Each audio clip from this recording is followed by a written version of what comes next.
White presses in from every side. Wind scrapes the ridge clean and leaves a skin of ice on the world. At -15 degrees Celsius, the air bites faster than a blade. Breath blooms, hangs, hardens. Eyelashes lock together. Fabric stiffens. Every step sounds too loud on granular snow, a crunch that feels like a flare. Hands lose the fight first. Fingers swell, then dim. The mind says load, adjust, check, but the joints turn stubborn and wooden. Fine tasks crawl. A canteen cap refuses to turn. A buckle jams. The trigger guard feels like a trap of iron. Skin kisses metal and tries to stay there. The squad halts in a shallow fold in the ground. The map is a board. Corners crack when bent. Pencil lead shatters. The compass needle shivers, less from magnetism than from the tremor in cold wrists. Words are hard to form. The jaw aches. Even silence has weight. Cold does not shout. It drains. Calories leak into the wind. A fit body becomes a slow fire that will not catch. Vision tunnels. Judgment narrows. Routes that looked safe in daylight turn treacherous under blown spindrift. A creak that seemed solid size under a boot and groans awake. Metal turns against its owners. Oil thickens into glue. Bolts drag. Springs feel brittle, as if a single cycle could snap them. A sight window fogs, clears, fogs again, never truly clean. The more a hand tries to wipe it, the more ice paints its edge. Batteries die without a sound. The radio that worked at the trailhead now croaks once and falls quiet. The backup set is no better. Thumb turns a dial that does not answer. The antenna is a frozen whip that transmits nothing but cold. Someone tries a fire. Gloves come off. Dexterity is gone. Matches stick. A spark lands, then smothers. The wind rolls in low, steady, uncaring. The squad builds a wall of packs. The wall fails. The second spark holds, a tiny orange eye that begs for breath. Feed it too hard, and it dies. Feed it too slow, and it starves. Patience wrestles with pain. Time stretches. Minutes feel like a march. Feet throb in waves that mean danger. Toes numb, then burn, then go quiet again. Quiet is not mercy. Quiet is the cold finishing its work. Movement returns only in discipline. Rotate tasks. Stamp, flex, breathe. Layer and relayer. Share heat. Share calories. No heroics. Only procedures that look dull and save lives. Check partners for waxy skin and glassy eyes. Check your own face in a shard of ice and admit what you see. The ridge holds. The squad holds. The wind keeps its counsel. Somewhere far off, the war still rages. Here, for now, the enemy is a number on a thermometer and a force you cannot see. It will not charge. It will not retreat. It will wait, and it will win if you let it. Breath hits the air and turns to a glittering mist that steals heat from the mouth and lungs. Every inhale razors the throat. The first minute is a shock, the kind that narrows the world to the sting of cold and the rasp of fabric over frozen skin. The body clamps down blood vessels in fingers and toes to keep the core warm. Heat withdraws from the perimeter like a panicked retreat. By minute 2, a soldier learns the truth about wind. The breeze is not a breeze. It is a blade that finds gaps in cloth and armor and slides along the spine. Eyelashes frost. Sweat from a previous march becomes an enemy. Thin crystals setting in the collar and along the back where the pack pressed fabric to skin. Moisture is a thief. It robs warmth fast and without mercy. Hands fail first. By minute 3, glove liners that felt thick now feel like paper. Fine tasks become clumsy. A buckle resists. A tab slips. The brain sends orders, but the fingers are blunt tools. Numbness creeps from the tips toward the knuckles. Pain sharpens, then fades into a dangerous quiet. Frost nip is not dramatic. It is a silent closing door. By minute 4, the face tightens. Cheeks lose color. The nose stings, then dulls. Speech slows. The jaw feels heavy. The tongue misbehaves. A canteen cap that would spin off in summer locks solid. The metal bites. If a soldier forgets to keep water upside down, the ice forms at the mouth first and turns a drink into a block. Small mistakes multiply when the cold is a constant pressure. Minute 5 attacks the mind. Thinking takes effort. Plans that were clear turn foggy. The body shivers to make heat, but shivering is work and work burns fuel. The appetite hides even as the need for calories surges. The soldier must eat or the shiver will fade and the core temperature will slide. By minute 6, the cold hands the soldier a list of costs. Batteries sag, screens dim, plastic stiffens, fabric that should flex turns to cardboard. A strap fights adjustment. A zipper grinds with ice. Condensation creeps into optics and then seizes. Every tool demands more time, and time is the most expensive currency in the field. Minute 7 belongs to the feet. Laces are a chore. Socks that are damp become a sentence. The ground is iron. Each step telegraphs shock up the shins. The arch strains. Toes lose sensation and with it balance. A stumble in snow is not nothing. It is a fall that packs more snow into open cuffs, and cuffs become funnels. By minute 8, the soldier learns to move like a machine. Motions must be deliberate. Waste nothing. Touch nothing metal with bare skin. Keep the core dry. Breathe through fabric. Guard the hands. Guard the feet. Guard the mind. At minute 9, the cold is not a setting. It is a combatant. It does not rush. It applies pressure. It searches for wet, for stillness, for hesitation. It punishes pride. The soldier who respects it lives long enough to feel the sun as a weapon on their side again. Wind drills the tree lean, and the thermometer holds at -15. Two figures step into the open field. One wears the wool and cotton of the 1940s. Thin undershirt, scratchy service wool, canvas field jacket, puttees, leather boots with hobnails, a steel helmet that drinks heat. The other carries the logic of modern layering. Moisture-wicking base, insulating fleece, windproof shell, lined boots, balaclava, soft armor hidden under fabric that seals the gusts. A timer starts. Breath steams. The wool soldier moves first, steady at the beginning. Will trap some warmth, but sweat rises fast. Cotton at the skin soaks the first effort. Moisture becomes a thief. The wind harvests that wet and turns it into cold that sinks through the spine. Fingers stiffen. The leather gloves darken and harden. The modern layer test begins with the same task set. Snow shovel. Sandbag. Short rush to the berm. The base layer lifts sweat away and lets it escape. Heat builds, but not the damp that kills it. The shell hisses under the wind and denies it a bite at the lungs. Hands move with smaller pauses. The boots flex and keep blood moving. A pulse oximeter blinks in the dark like a tiny lighthouse. Readings hold. 15 minutes. A weapon drill. The 1940s kit kneels and opens the action. Oil, thickened by the cold, drags like glue. The bolt fights each centimeter. The steel bites bare skin where gloves slip. Fingers lose speed. A round drops into snow and vanishes as if swallowed. The modern kit kneels next. Synthetic oil stays thin. The action runs. Gloves with real grip pinch cartridges without drama. 25 minutes. Fine motor test. Tie line. Fit a match head to a striker. In wool and leather, fingertips feel like wood. The flame flares once, then wind devours it. Again. The modern shell throws a small wind shadow. The striker answers on the second try. A stove puck catches and mutters to life. The sound is small, but it is victory. 30 minutes. Core temperature. The old kit soldier trembles. The body is writing a warning with muscle. Cold creeps into joints and turns stride into stutter. The modern layers show fatigue, not failure. Breath is heavy, but control remains. Frost rims both faces, but one set of eyes still scans and decides, while the other set narrows to a tunnel. The test ends at the bivouac. The wool soldier cups hands over a grudging flame. Steam rises from sleeves and turns to rime at the cuffs. The modern soldier opens a parka and vents heat, then seals it again, saving every advantage earned. Conclusion is not romantic. The 1940s kit was brave, but blind to physics it could not answer. Modern layers do not make the cold gentle. They turn an executioner into an opponent. In winter war, that difference decides who still moves when orders arrive. Wind cuts across the tree lean and the temperature holds at -15. The first thing to go is not courage. It is control. The hands swell inside damp gloves, then shrink as blood retreats. Fine movement blurs. Magazine latches feel smaller. Safety levers feel stiffer. The trigger guard might as well be a lock. A soldier kneels behind a snowbank and tries to clear a simple stoppage. In summer it is a reflex. Tap, rack, assess. Here every step drags. Fingers do not separate cleanly. Nails scrape metal that bites back. Breath fogs the chamber and crystals bloom on the ejection port.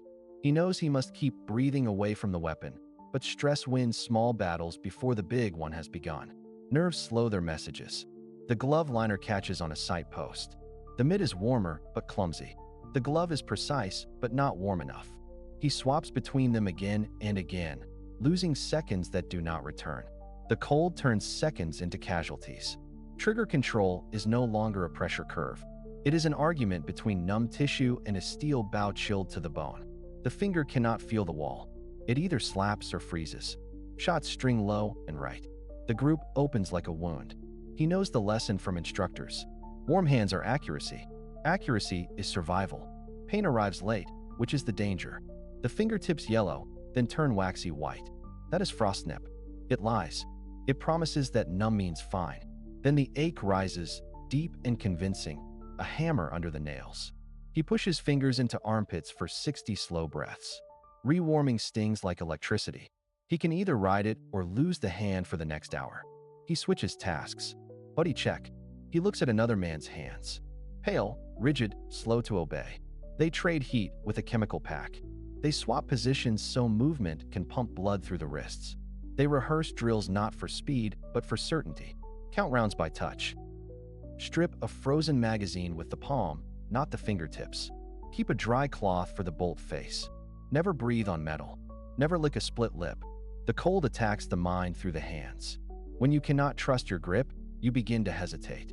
When you hesitate, you make noise, you waste motion, you burn calories that you cannot replace. The bivouac is 100 meters away and feels like a mile of broken glass. He forces a reset. Elbows in, shoulders down. Trigger press as a steady climb, not a spike. If the finger will not feel the break, the eyes must read the sight, and the breath must be the metronome. The shot finally lands where it must. The group tightens. It is not comfort. It is control reclaimed inch by inch. The field teaches without mercy. Hands fail first. Protect them, warm them, train them, or the cold will write the ending for you. Wind scours the ridge and turns every breath into a white veil. The squad halts among firs glazed with rime. The order is simple and unforgiving. Hold the tree lean. Cover the draw. Be ready to fire on the minute. Cold does not bargain with orders. A rifle comes up and the trigger takes the first press like wet clay. Nothing. The bolt handle resists as if welded. Factory oil that once shimmered in summer has congealed into paste. The metal drinks heat from the glove, then from the fingers beneath, and still will not move. The soldier plants the buttstock, levers the handle with his whole arm, and the bolt breaks free with a dull snap that feels expensive. Somewhere inside, a spring that should flex has turned brittle. The action cycles. The round strips. The bolt slams home with a reluctant clack. Lesson 1 lands hard. In this weather, metal obeys a different set of rules. Frost crawls across the rear sight like ground glass. The front post blooms a halo. Do not breathe on the sights. Warm fog turns to ice in a blink. The soldier angles the rifle away from the mouth, counts 5 slow breaths, then wipes the rear notch with the edge of a wool sleeve. Clear enough to aim. Not perfect. Perfect is a summer word. Lubricant is the enemy now. A dry film works where oil fails. Graphite dust rides a toothbrush across rails and lugs. Excess grease gets pushed out with a rag that crackles when bent. The firing pin channel must be clean. Light strikes are silent killers. The soldier strips the bolt with clumsy mittens, then without them, bare fingers sticking for a heartbeat to cold steel. Pain flashes bright. The pin comes free. No sludge. Reassemble. Work the handle 5 times. Listen to the rhythm. Feed. Lock. Extract. Eject. The rifle begins to remember it is a machine. Magazines complain too. Springs that were lively at room temperature sag in the cold. Rounds nosedive on weak tension. The soldier loads 1 less than full, palms each cartridge forward, confirms the top round sits true against the feed lips. The floor plate groans when snapped shut. Good enough. The plan demands a signal at the half hour. A flare will show the position. A shot through a stump will sound like normal firing. The watch ticks under a cuff stiff with ice. The squad settles deeper behind snow cut from the drift, rifles nested under coats when not aimed, bolts kept forward to seal out-blown ice. Muzzles are taped. The tape will shred on the first shot and keep snow from crawling down the bore before that. The minute arrives.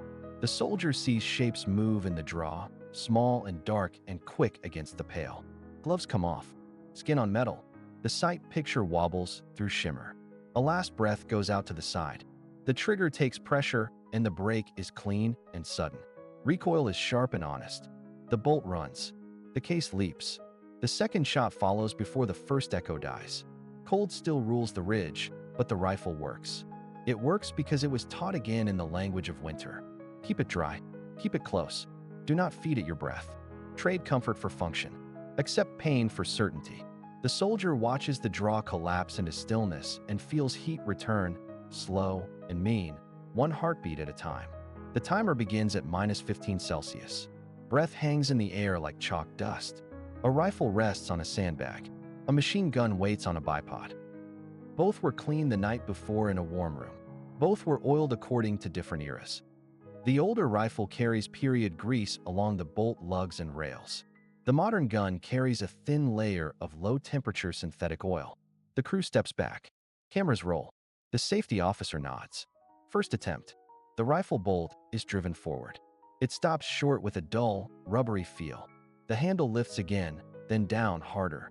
The striker finally trips, but the delay is visible in the shooter's eyes. A soft thud answers instead of the expected crack. Light strike. The cartridge comes out with a smear of thickened lube on the primer rim. The clock keeps moving. Immediate action. Wipe, cycle, try again. The bolt rides over a film that now behaves like cold honey. Steel on steel prefers a clean boundary. Instead it meets a break. Every moving surface drags. Every spring fights a new enemy that no manual lists as hostile. Temperature has raised the viscosity past the limit. The rifle is not broken. It is drowning. Cut to the machine gun. The charging handle is racked. The return is slow. The sear resets, but the bolt closes as if through sand. First burst. One round. Pause. Then two sluggish reports. The rate of fire has collapsed. The buffer feels wooden. The feed tray shows a faint glaze where oil has chilled into wax. The assistant gunner strips the cover, gloved hands careful and blunt at the same time. In cold, dexterity fails before courage. We reset with control samples. Degreased parts that run nearly dry. A sparing touch of graphite on contact points. The same temperature, the same drill. The rifle now chambers with a crisp metallic snap. The firing pin travels without swimming. The machine gun cycles with an honest rhythm. No magic. Only friction reduced to what the steel can accept. Now the test that matters. The warm room myth. Weapons that run perfectly at 20 degrees are left to cool for an hour in open wind. On return, the first movement tells the truth. Modern synthetic still slows, but it moves. Period grease becomes a sealant. It has crossed its pour point and changed its purpose. It no longer lubricates. It locks. Lessons follow in hard order. Degrease more than pride would like. Use the thinnest film that prevents bare galling. Prove the action at the target temperature, not at the table. Keep a solvent rag in the pocket next to body heat. Do not trust the sound of the first shot. Feel the return of the bolt. Watch the ejection pattern. Listen for the hollow note. That means springs are not completing their travel. Cold does not argue. It rewrites procedures. In this weather, maintenance is tactics. A gun that fires once is a promise. A gun that fires twice is a plan. A gun that fires to empty is survival. Snow hisses as it drifts across the tree line, a steady sheet that steals sound and heat. The thermometer reads -15, but the wind scrapes it lower. Breath turns to ice on lashes. Hands throb inside stiff gloves. Somewhere beyond the ridge, the dull thud of charges begins. The exercise calls it simulated shelling. The body treats it like the real thing. A squad drops into a shallow fold of ground. There is no talk.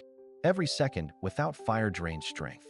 One soldier kicks a trench into the lee of a fallen spruce to break the wind. Another scrapes down to mineral soil with a mess tin, because fire on snow eats itself alive.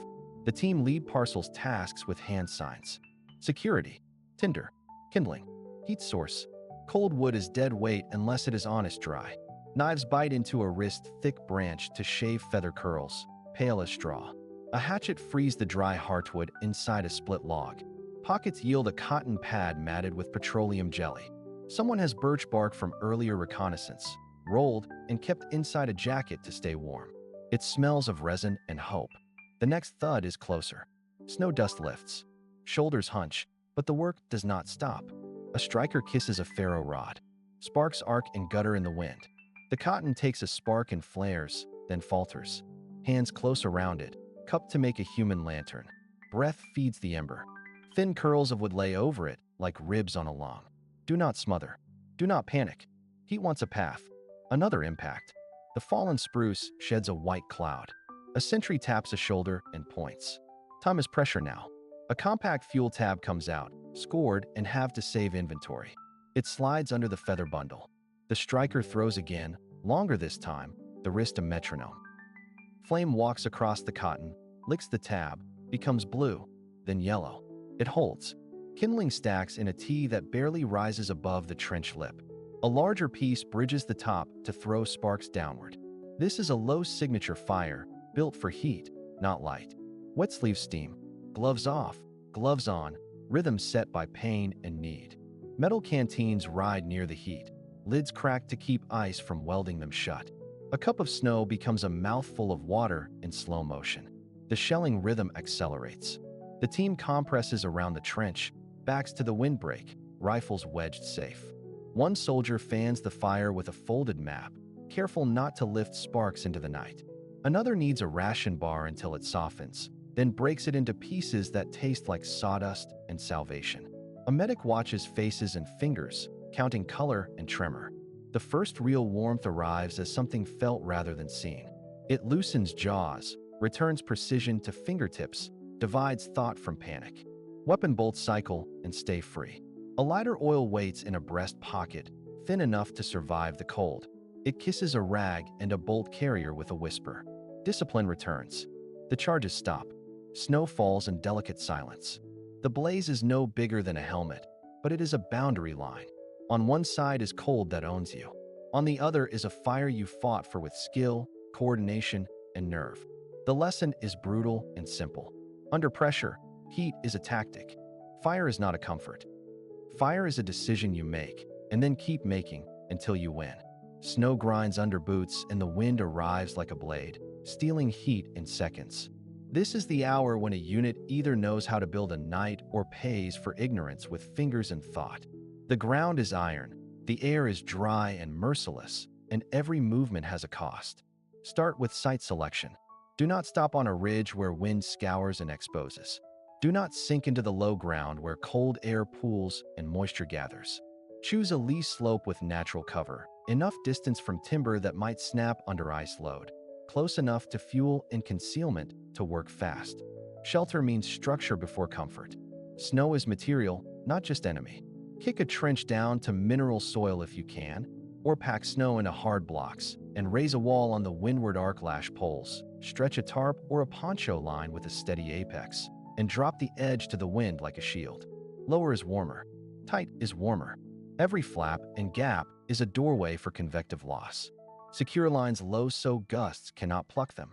If you have a tent, face the door away from the wind and bank snow along the skirt. If you have only canvas and rope, you still have a roof if you keep your hands steady and your plan simple. Wind is not just discomfort. It multiplies heat loss through convection and strips moisture from breath and skin, then gives it back as ice on gear. Build a windbreak to the height of a knee at minimum, higher if time and strength allow. Shape entrances like a dogleg so gusts cannot shoot straight inside. Keep the interior small. Air volume is heat volume you must pay for with calories and fuel. Moisture is the real assassin. Sweat in your base layers will turn to a cold shell the moment effort stops. Work with discipline. Strip a layer before heavy labor. Vent zippers and cuffs. When you finish cutting wood or packing snow, change into a dry layer immediately, even if the air punishes the skin for a minute. Keep socks dry in a sealed bag and rotate them on a schedule. Gloves must have a dry reserve pair, or you will watch dexterity bleed away until a simple knot becomes an impossible task. Heat loss follows 4 roads. Convection from wind. Conduction into the ground. Radiation to the night. Evaporation from damp fabric and breath. Break each road. Insulate the ground first. Pine boughs, brush, foam pad. Even empty ration cartons flattened into layers will buy back degrees that a thicker jacket cannot. Build a small reflective wall behind the fire and a dark backdrop inside the shelter to catch radiant heat. Keep fire small and efficient. A large fire eats fuel, throws sparks, and tricks you into sweating. A small, steady flame paired with windbreak and ground insulation beats a bonfire on frozen earth. Cooking is part of warmth. Hot food is fuel and water is as vital as ammunition. Melt snow only after you lay a base of liquid water in the pot to prevent scorching. Add a pinch of something to seed the melt. Sip steadily. Dehydration hides in cold air and thick layers. Urine should run light, not dark. If it runs dark, you are losing the fight from the inside. Establish a routine or the cold will set one for you. Fire check, shelter check, body check, hands, feet, groin, armpits, face. Buddy eyes on ears and nose for pale patches. Rotate tasks to keep blood moving without flooding layers with sweat. Keep tools inside the shelter or in the snow with handles up so they do not freeze into the ground. Before sleep, stage boots open and liners warm. Loosen laces, never over-tighten. Tight gear strangles circulation and invites frostbite. There is no romance here. There is only discipline, friction, and the slow creep of cold that waits for gaps in planning. Shelter is the first weapon. Wind is the first enemy. Moisture is the silent ally of that enemy. Heat is your mission. Build it, defend it, and carry it through the night. White breath spills into the night as the squad steps from the truck and the cold takes hold like a hand around the throat. Snow squeaks under boots. Fabric stiffens. At -15 degrees Celsius, the world narrows to wind on skin and the pain that rides inside gloves. The objective is simple on paper. Cross the tree line, hold the ridge, survive until dawn. The cold does not read orders. 2 volunteers carry the comparison. One wears layered modern textiles that trap heat and move sweat. The other wears wool, cotton, leather, and steel of an older war. 10 paces in, the test stops being theory. The modern layers breathe. The vintage set grows heavy with damp, then hardens. Fingers lose the fine touch first. A canteen cap becomes a puzzle. A buckle becomes a wall. Hands fail before courage does. Trigger discipline degrades as nerves slow and pain blurs the line between safe and lethal. The squad drills dry fire. The click is sluggish. Breath fogs the sights and then freezes there. A mitten brushes ice from metal and steals what heat remains in the fingers. Metal turns into an enemy. Bolts resist. Return springs feel brittle.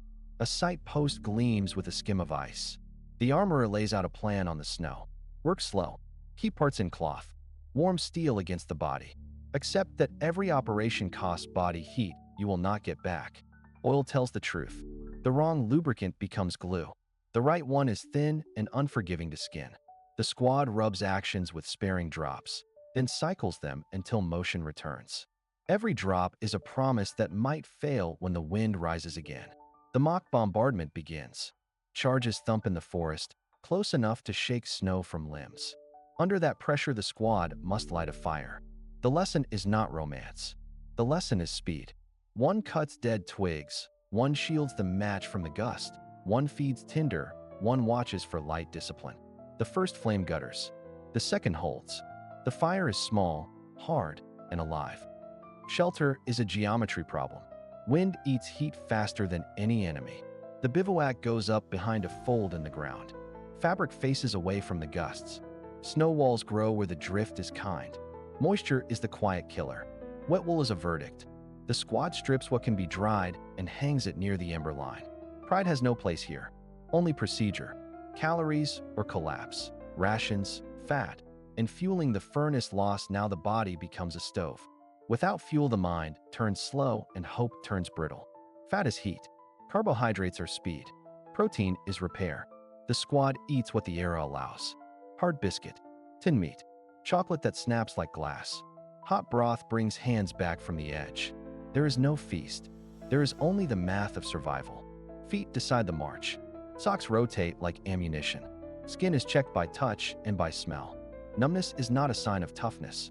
Numbness is a warning. Laces freeze. Toes swell. The earth is iron. A step that slips can end an operation. Snow changes tactics. Sound travels. Light betrays. Movement becomes a story told by 1,000 prints. The patrol moves slow, breaks trail, circles back to confuse, then settles into the shape of the terrain. Night magnifies every error. Silence is the only ally that grows stronger with the cold. Dawn edges in without warmth. Weapons cycle. Fire dies to coals. The ridge holds. No metals wait here. The squad has learned what the cold decides. It decides who planned, who adapted, and who respected a foe that never tires.